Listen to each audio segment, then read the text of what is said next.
Yeah, we definitely are going to finally get to 32, but as we talk about Super Bowl 60, today was the anniversary of the 96 where all the historical cold was set. In fact, you can see the newspaper behind me. That was Tower City, Minnesota. That hit 60 below zero, and that's actual temperature that they hit. In Wisconsin was 50 belows. Every state saw some record colds. It was short-lived cold, but the big difference between that cold and the cold we had here just recently was snowpack back then was averaging about 1.5 to Tower City had over 40 inches on the ground. So quite a difference. But that's the anniversary going on. Today was the date. We're not going to see any of that. Obviously, we're going to go swinging up. There's your averages right now that are starting to come back up through February. But we're going to be above average here for probably the next week and a half, maybe even longer. Just depends how things play out next week. Right now, the system that's providing the cloud cover tonight and tomorrow morning is sliding to the southeast. There's a little bit of precipitation with this as it does slide southeastward, but most of that's going to stay to our west. It will provide cloud cover, at least for a lot of areas west of the river,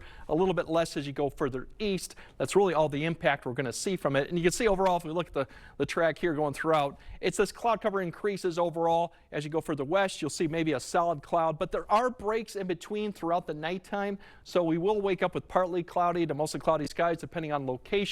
There's a little bit of activity you can see there popping up Twin Cities and west. So in the morning hours, if you're north of Eau Claire, west of the La Crosse, you might see a little bit of flurry activity, potentially precipitation lingering into the early morning hours. You can see right there, but that would be about it. We'll see less cloud cover, just a brief break in the afternoon, but then notice as we get towards the evening, more cloud cover begins to approach because we have a warm front that'll be approaching Wednesday night. Overall temperatures will get back down the single digits here, a little bit colder as you go further north. We'll have a little bit clearing skies in the northeast area. Otherwise, this will have clearing skies towards the morning. Tomorrow, partly cloudy, mostly cloudy. The more further north and west you go, more cloud cover you'll see, but getting up mainly into the mid-20s and approaching some areas further south and east you go, could get up into the upper 20s too. Thursday is when we're going to climb above freezing. Temperatures in the afternoon will definitely be above, and as I mentioned before, they're going to stay above all night long for most areas as a warm front pushes across in the morning and then a cold front will follow. And if you look at precipitation wise, in the morning we can see a little bit of light snow stretching from northeast to southwest coming through the area.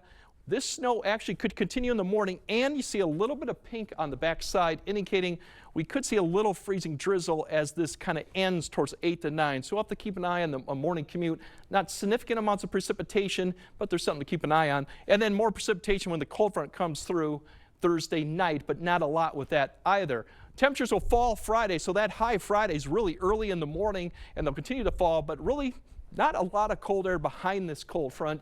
Temperatures kind of go back to average on Saturday, but yes, we have 40s as we go to next week, and it gets a little bit more uncertain with precipitation as we go through next Tuesday and Wednesday. But the whole stretch will be above average even throughout next week.